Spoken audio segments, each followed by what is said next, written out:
Hello dear students, welcome you to Power System Operation and Control class. We'll continue with the unit commitment. We have seen the different types of constraints which is need to be considered while going for the unit commitment. Now we will see the different methods of the unit commitment. Okay, so in this different methods of unit commitment, first one is the priority list method. So it is most commonly used and simplest unit commitment method. Mainly depending upon the one priority list of the different units.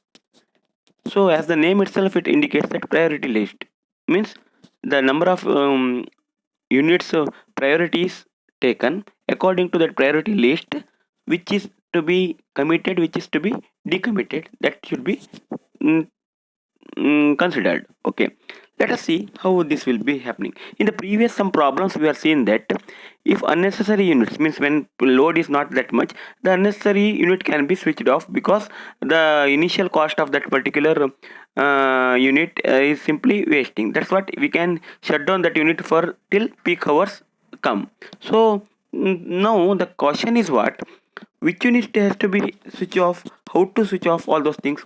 So it's better to go with one problem and how to deal with this priority list method. Let us consider one problem here. Three units are given.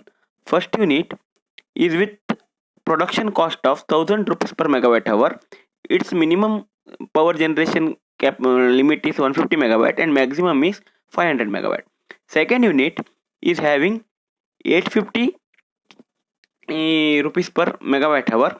Minimum limit is 100 megawatt, maximum limit is 500 megawatt. And third unit is having a cost of full load average production cost of 1040 rupees per megawatt hour, and its limit is 125 megawatt minimum, 200 megawatt maximum.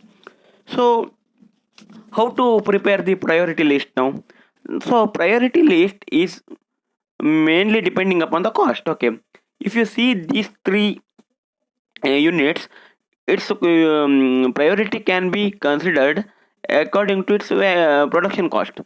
See, second unit is having very less production cost compared to other units, so 850 rupees, and the second one is 1000 rupees, that is first unit, and third one is the third unit, that is 1040 rupees. So we will prepare a priority list according to this, such that first priority for the second unit, which is having 850 rupees per megawatt hour. Second priority for the first unit, which is having the 1000 rupees per megawatt hour. And the third unit is the third priority, which is having the 1040 rupees per megawatt hour. Okay. It is important to note that the unit with the least priority number is the most economical one. So it is always committed first. So higher number of units are inefficient and uneconomical according to the price wise. Okay, so next we will see how to go with this one. Unit combination. First unit two to be on priority for one unit, that is unit 2. It can be go for minimum of 100 megawatt to maximum of 500 megawatt. It's a combination of only one second unit. Okay, then next combination is what, 2 plus 1.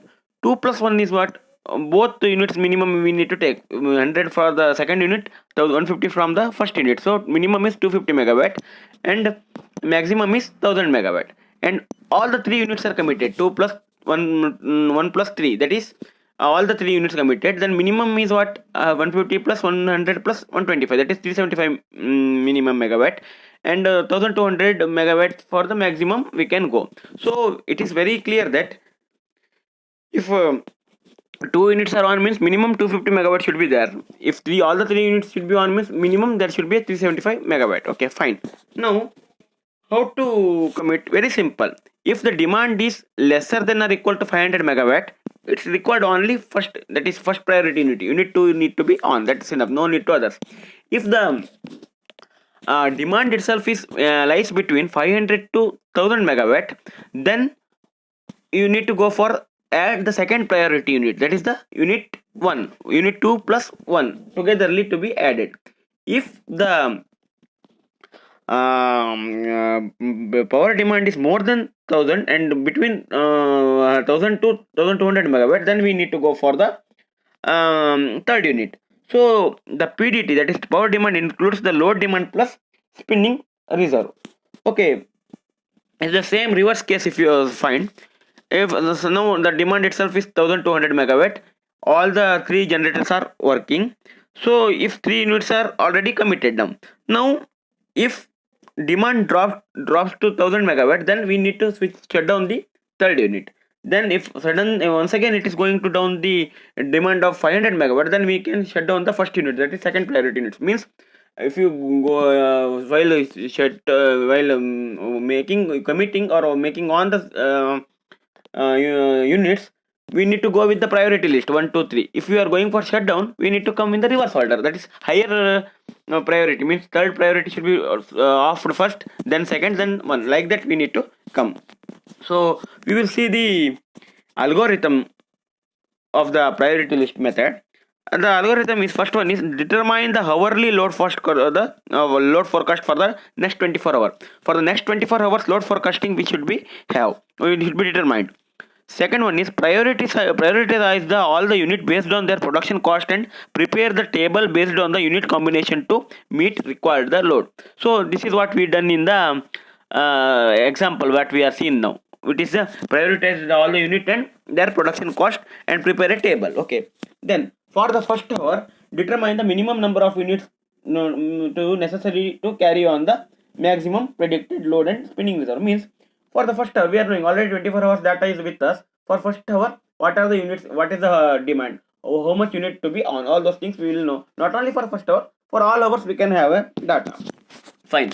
Next, fourth one, compare the number of units running in the present hour with the minimum number required for the next hour. Means if it is running for this hour, for the next hour what are the requirement is there. Means we need to compare it. Okay, present hour how much is running, and what is the minimum number required for the next hour, whether all the units are required or it is not required for next hour, or any other units need to be committed for the next hour, that we should see. If the number required in the next hour is greater than the number units in the present hour, then we need to start up the another unit of the according to priority list. Means the next hour still demand is more, so obviously we need to start the next unit of the priority. If the minimum numbers of units are required in the next hour is lesser than the running, then